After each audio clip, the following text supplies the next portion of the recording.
Ipinatitiyak ni Pangulong Ferdinand R. Marcos Jr. ang maayos at ligtas na biyahe para sa publiko ngayong Kwaresma. Binigyang direktiba ng punong ehekutibo ang Department of Transportation na paigtingin ang monitoring ngayong marami sa ating mga kababayan ang uuwi sa kanilang mga probinsya. Inatasan din ang iba pang mga attached agency ng DOTR na bantayan ang mga terminal ng bus, mga pantalan, maging ang mga paliparan upang matiyak na may iwasan ang anumang delay sa mga biyahe.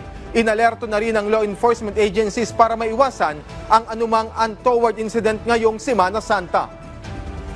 Alam naman po natin na may mga pagkakataon na nagkakaroon din pa rin. Hindi natin maiiwasan na mayroong mangyayaring mga aksyon, mga krimen at hindi dapat matulog. Yan po ang direktiba ng Pangulo. Hindi dapat matulog kahit Holy Week, kahit bakasyon ng karamihan.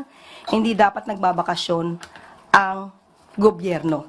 Patuloy pa rin po ang pagsasagawa ng mga monitoring at ang pagtulong sa ating kapwa Pilipino.